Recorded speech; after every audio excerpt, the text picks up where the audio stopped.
Hi, welcome to EPCC Talks. I am Dr. Amber Archuleta-Lucero. Thank you for joining us. Thank you for following us. Thank you for staying tuned.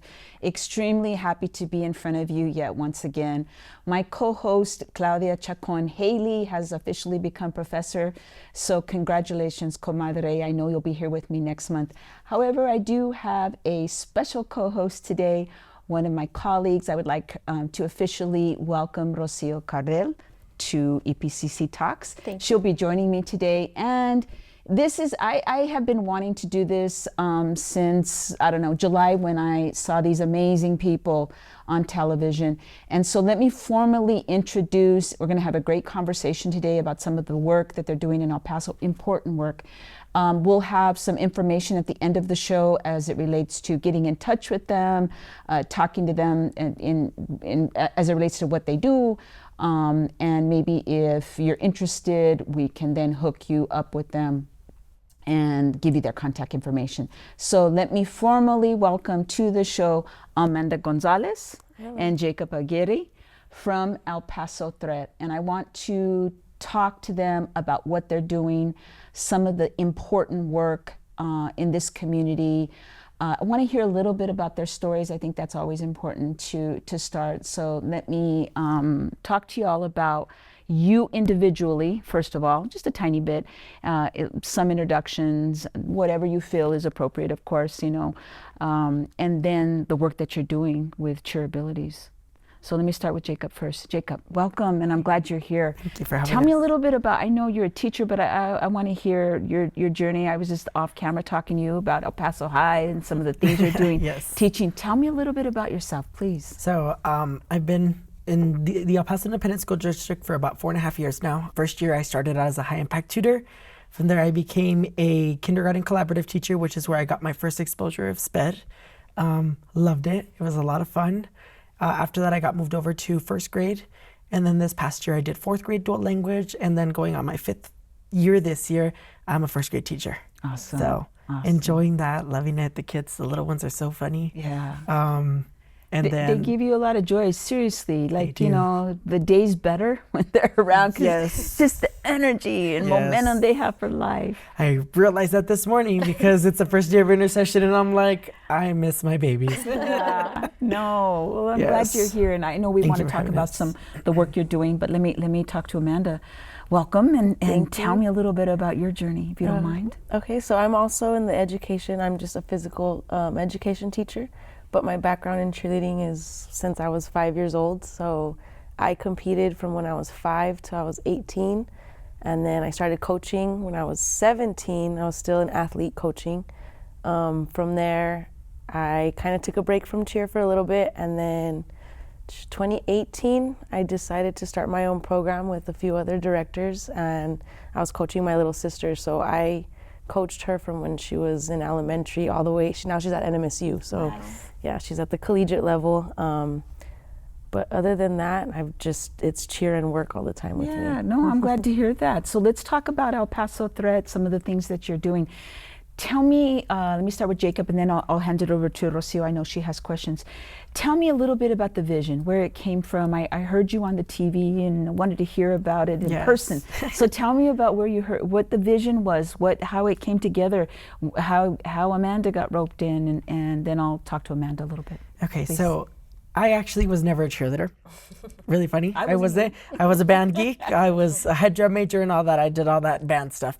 So I have two little sisters who are currently 11 and 10. It's a huge gap between us two, and they had a huge love for cheer. Well, being the older brother, I had to find a way to kind of bond with them, And so I got suckered into cheerleading. I became a cheer brother. Nice. And then I want to say it was 2022, 21, when they joined cheer. I started kind of paying attention to see what their coaches were doing and all that. Yeah. And I got roped in and I was like, hey, I'd love to try coaching. Well, there was other directors along with Amanda, and they took the time to teach me how to coach, taught me everything that I needed to know to begin even understanding, because there's so much complexity that goes into cheerleading. I can imagine. Yes. Seriously. So they took that time to teach me what it was to be a cheer coach. And after that, I coached the girls for a while.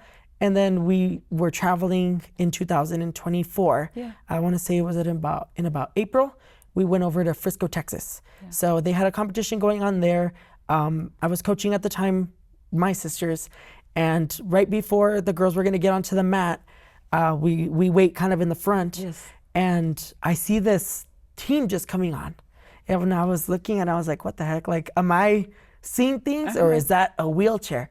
And then another wheelchair comes in on stage and then another one and then another one. And I'm like, whoa, I've never heard of a wheelchair in cheerleading. So I thought it was pretty cool. You know, I was like, hey, that's kind of cool. Absolutely. Like that team, like that's not something that I've experienced in El Paso. The girls were doing partial travel. So it was like they traveled for 2 and then the rest of them were local. So it was, I believe it was a part-time travel. So it was kind of cool to see that. And I was like, all right, that's not something you see. I'd be excited. So, yeah. Yes. So then I was like, all right, I got to tune myself into that. And I want to know what it was more about. And I was like, okay, well, maybe they're on there to get honored or something. I don't know. You know, and then next thing you know, they turn on their music and they start doing a routine. How cool is that? And I was like, oh my Lord. Awesome. Now imagine if El Paso had something like that, how cool that would be. So then we come back that weekend and at the time, like I said, it's when we were talking about earlier where tryouts are in between that April-May time. Well, I had brought it up to Amanda and the other 2 directors at the time. And they were like, okay, well, let's take a step back for now because we still need to go through our tryouts and then we can adopt something new. Well, I think I kind of got into their heads and I kept like, we should. Then I got the green light about a week and a half later. Nice. And they were like, if you can figure out how we do this, go into the legality of it, see what we need to do to ensure that we are in compliance for it, that we are able to even do it, pitch it to us, we'll talk about it. Nice. I did exactly that because I had already, and I'm one of those people that as soon as I put my mind to it, yes, I'm going to get it done. You can't disconnect once it's there, right? Yes. So I got to it. I was like, hey, we meet all the requirements. We have our ADA, like we have a ramp to be able to get in. That's the most important thing. Yeah. As long as we are inclusive to that type of population for ourselves, because I mean, some gyms don't have that. Yes. Fortunately enough, we do have the ramp. So I was like, hey, that's the main one that we have to ensure that we have ADA accessibility into our building. So looked into everything else and they were like, okay, now how are we going to do this? Where are we going to be able to find our people?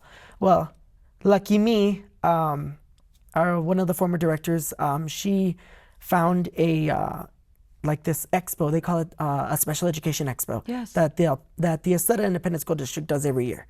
And so what they do is it's a tabling type of thing where they have like different organizations, different like insurances and people like that are there to assist. Yes. So there's a lot of community disconnect when it comes to the special education community that they're like, hey, I didn't know I could use this or I can utilize this resource. Yeah. Well, at that expo, it's really there to assist those types of families that need that help. Yes. Well, fortunately enough, we got a table and that is how I met my first 2 girls. Isn't that awesome? Like totally organic. Yes. Really, I mean, yes, you could be proud. We got this going. I developed it. And I sat here and it was super awesome.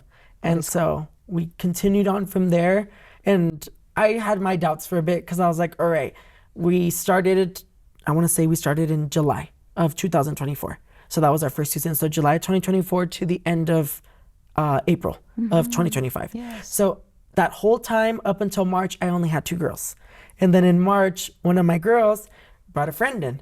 Nice. So then I ended up with my 3rd girl and I was like, all right, hey, to start with 2 and I ended with 3, we're making numbers, but slowly. And I was really like concerned. I was like, all right, what if this thing doesn't grow like I envisioned it? Like, what if it doesn't go? And then next thing you know, we do our tabling event again. And then there's like a bunch of people excited for it. They're reaching out to us. And I ended up starting the year this year with 10 girls. That is a beautiful story. It doubled plus more. You know, I was like, wow, that's what I wanted to see. And that's what the vision was. I wanted to make a place where these kids need to understand that your disability is not a disability. It makes you stronger. It makes you a better athlete and it becomes your ability. Yes. You know, there's no label in it. That's the one thing that I don't like. You will not ever see a label in that gym. And thank you to Amanda for that, because I will tell you, Amanda ensures, because she handles all of our older girls, our elite girls, they are so welcoming to these girls. I think that was something that I personally was like, okay, well, now not everybody's as accepting of that type of community. You know, it's very strugglesome for people to have patience, but I can tell you and I can assure you that our gym I've never, and we haven't had that problem. Yeah. And it's because of the community that we've built. Like these kids love to see them. I mean, you set the tone for Yes. a particular thing, right? Rocio and I Yes. both teach. You set the tone for your classroom, Yes, how of it's going to course. be. So, Amanda, let me ask you this. I mean, you have been cheering a long time, personally, now coaching. What do you think it is? What's important for you as it relates to for you, your experience cheerleading, and then now that you're on this journey helping other cheerleaders, how has that been? How's the transition been?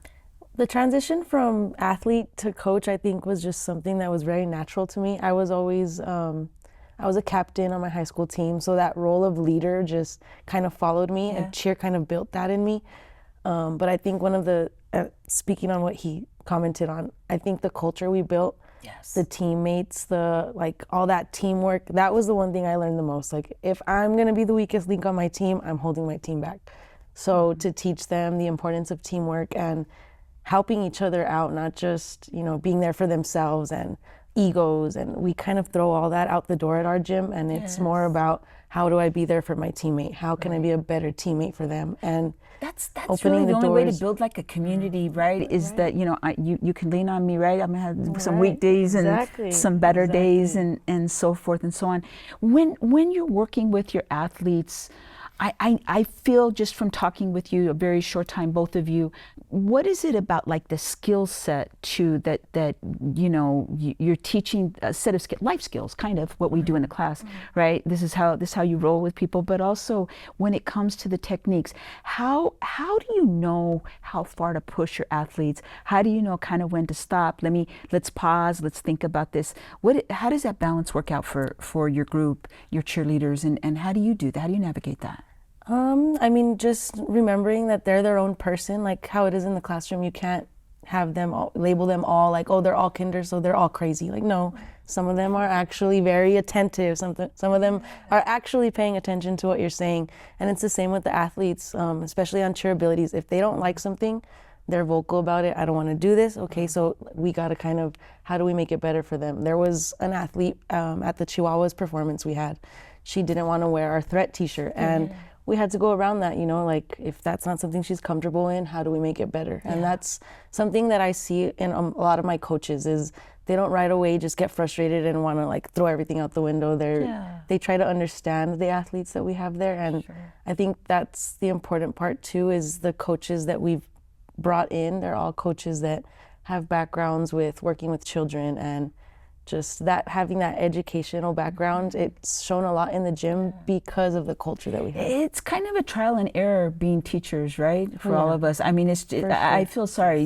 These people that I taught in Austin Community College, the first class, I think I was just reading to them pobres. I was just reading. I mean, you know, you get better later, right? But I think that's what I appreciate about what you guys are doing.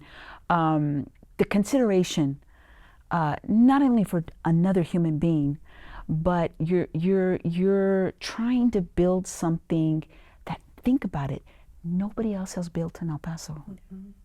This is it, right? This is only the beginning, too, for y'all. So I know I'll give it to Rocio. I have tons of questions, but I'll hand it over to Rocio. Yeah, so my question stems more about the parents. So I feel like this activity brings them a lot of joy. Oh, definitely. Yes. What have you seen different in the parents? So they're very involved, especially when they come to practice. Usually we have parents wait in the lobby, but with our Cheerabilities team, just in case the athletes need a little bit more, their parents are there in the gym with them. But we've seen the small growth between some athletes didn't want to come in the gym. They were very nervous. It was a new environment, completely different than what they're used to. So one practice, she stayed in the lobby. The next practice, she came in the gym. Her parents were with her.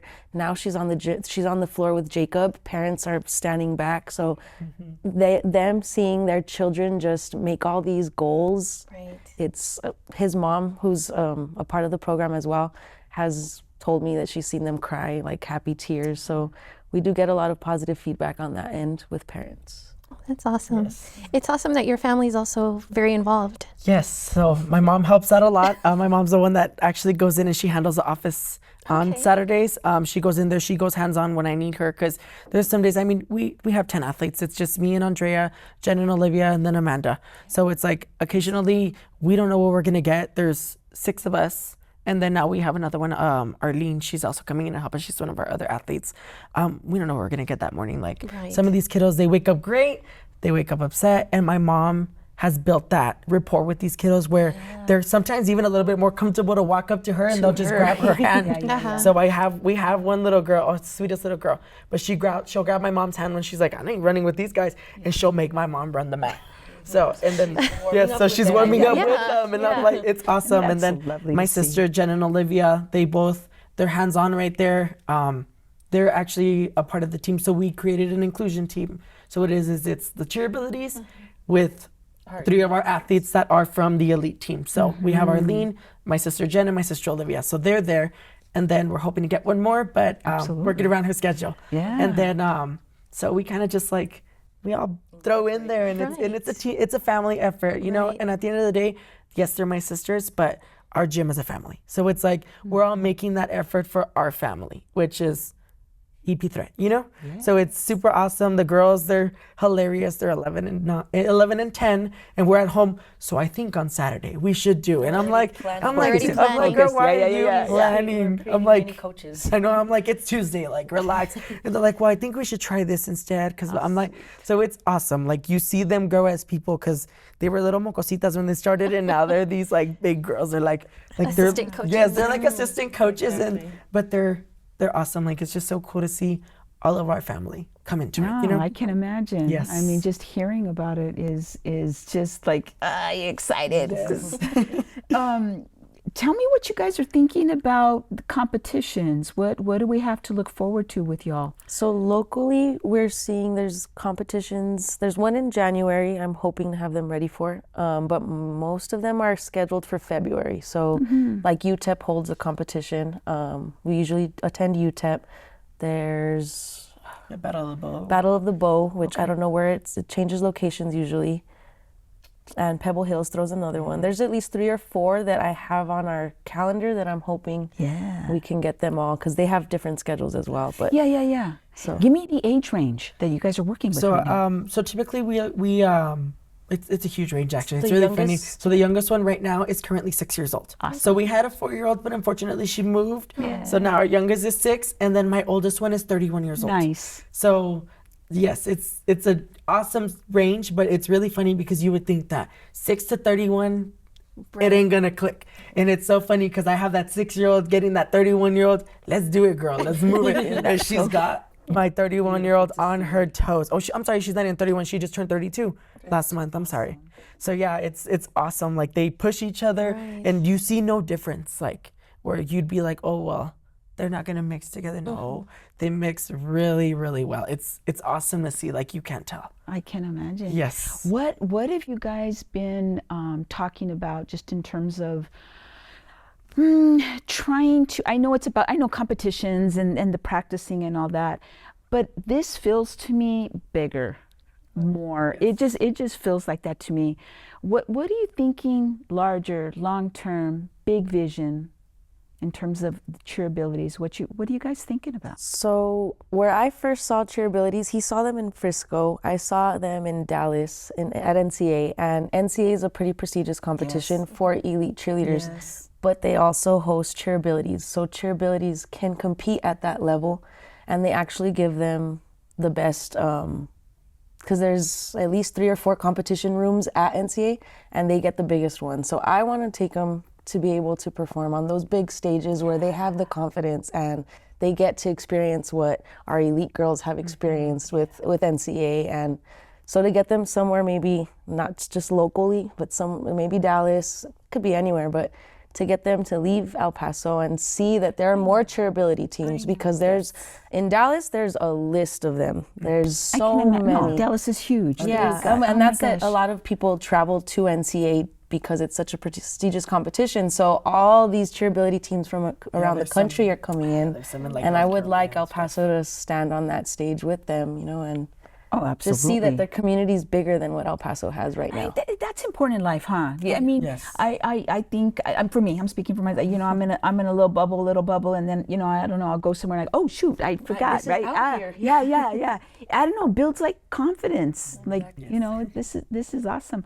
As it relates to practices, tell me what a normal practice would look like. I mean, I know there's probably times, but I saw you guys stretching on the video, Yes, and you know, kind of getting some momentum going in terms of the body and mind and so forth. What walk me through a typical. So typically we try our best not to modify them. So as long as you keep that consistency, you keep that routine going for them, we've got it. Okay, so lately we've been doing where they get there by 9, sometimes 9:05. So I'm like, all right, I know that wiggle room, trust me. Where it's 9 in the morning, I don't blame you. No. So we'll start our practice at about 9:05. So from 9:05 to 9:08, they'll run around the mat, they'll do their laps, body warm. and they know, yes, getting their warm-up body. After that, they'll get off the mat at about 9:08. They'll go get their water.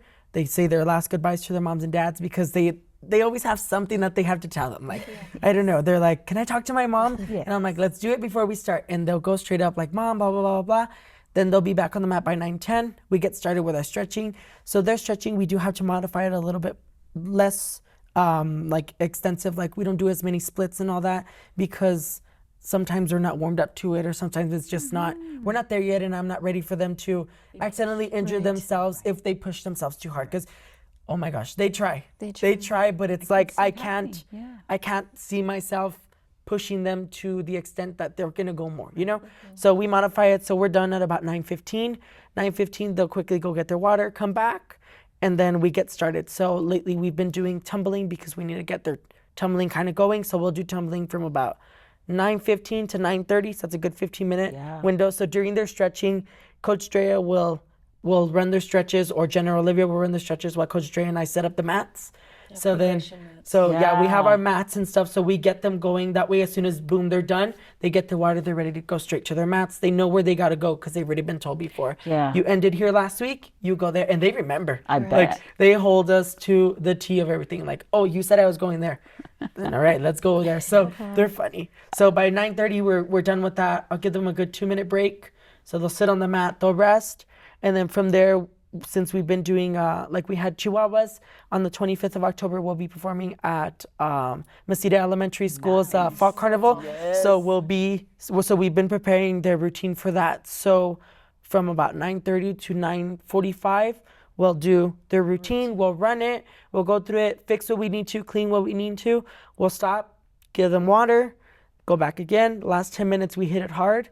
And then let's say that they got there, they started a little bit later, we'll go to about 10:05. I know that it ends at 10, but sometimes their momentum keeps going, and I'm like not ready to kill it. So I'm like, hey, and the parents are so understanding of it. They're like, hey, they're having fun, and I have my mom's cancelos. I'm like, it's 10 in the morning. What do you mean? But they're all like, tire them out. Like, they're so funny. And then we do practice that they have good hygiene and all that. So I ensure that after they're done, all right, those mats are dirty, other kids have used them, it's time to wash our hands. So they all go, they know, all right, I'm done, put my mats up, and then wash their hands, and they're ready to go home. That is, no, So, I mean, like just a machine. Yes, and you know what? And I tell you, they hold you to a T, like, and it's like they're not looking at a clock, but they know, all right, it's almost time. And I have one little girl, Carla, she was my first one that joined. She loves to have her watch because she would always keep me on my time. Oh, wow. She'd be like, Coach. And I'm like, all right, Carla. So now she's taking off her watch, and she'll come and she'll grab my hand and she'll peek at my watch, and she's like, hey, 9:45. And I'm like, yeah, you're right. Sorry. Like, you know, they keep us on our toes. And I love it. That's beautiful. I have one last question, but let me run to Rocio and ask her if she has anything to chime in. Yeah, I was just going to ask, in terms of the different abilities, did you guys have to prepare yourselves a lot in order to have adaptable routines for them? So we do have one little girl who she's severely autistic. So she's the one that we were speaking about earlier, where it started. She would just go into a lobby, and not even, she would start at the doorway. She wasn't ready. And she wasn't ready. Her sister would go in, and she would start at the lobby. Yeah. And then she'd like run out. And then the week after that, 2 weeks after that, she's like, all right, first chair walking into the lobby. Okay, mind you, it's like from here to the end of the table, that chair to the entrance. Yeah. All right, she'd stay there, and then she'd like peek out. And her favorite thing to look at her mom, and she'd be like, hey, don't be scared. And her mom would be like, Mama, it's good, don't be scared. And she's like, all right. She'd go and she'd peek, and then she'd run out.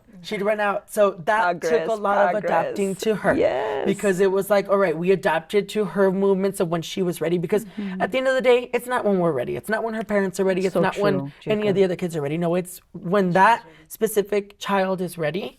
That's when we know we've taken that stride. We've gained her trust. Now I'm happy to say that last week she was jumping all over the other athletes because she finds comfort in being on top of her sister. So her sister is another one of our athletes. So her sister will sit down and she'll run from mom, sit right here on sister. Like she won't touch the mat, nothing. And so sister wasn't over there. I believe sister had run to go get a water.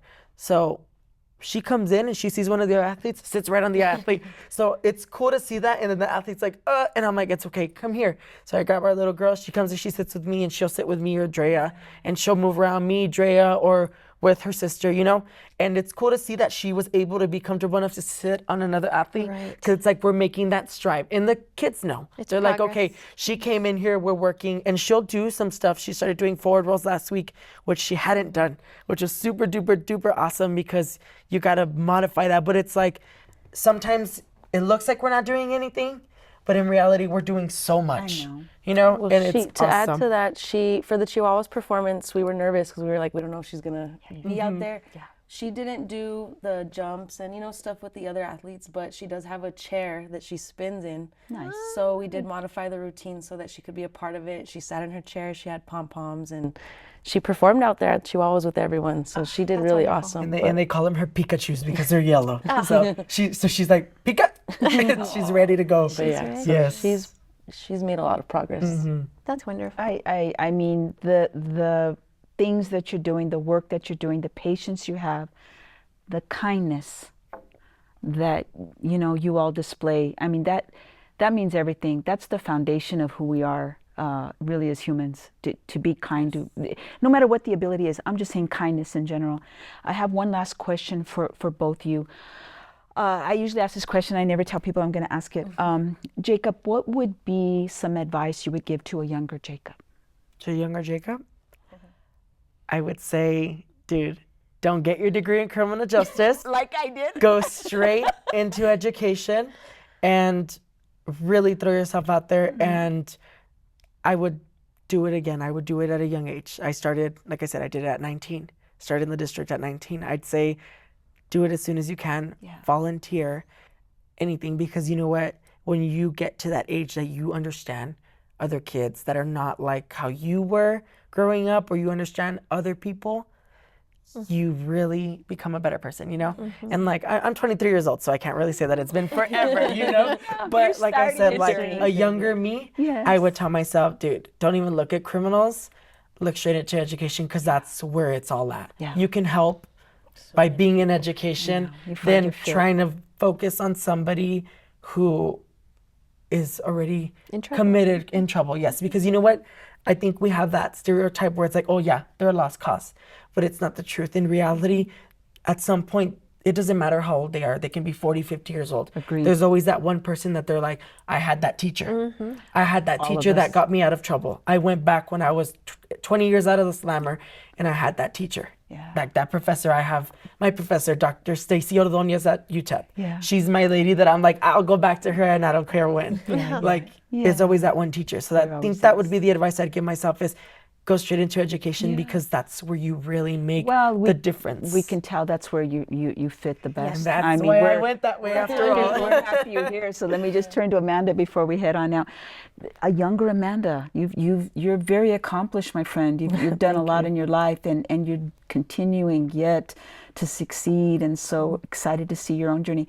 What advice would you give to a younger Amanda? I would probably tell myself just to have more confidence, just because I was very like, can I do it? Am I going to be able? I always doubted myself. I didn't think I could even run my own program. So now that I'm doing it, I'm like, you see, you took all these years doubting yourself. What would you have done if you were a little bit more confident? I know. So, But isn't it the beautiful thing is that when you get to that place of confidence, you're like, this is the spot, right? Yeah. So let me thank you both for coming here. We're going to have some contact information at the end.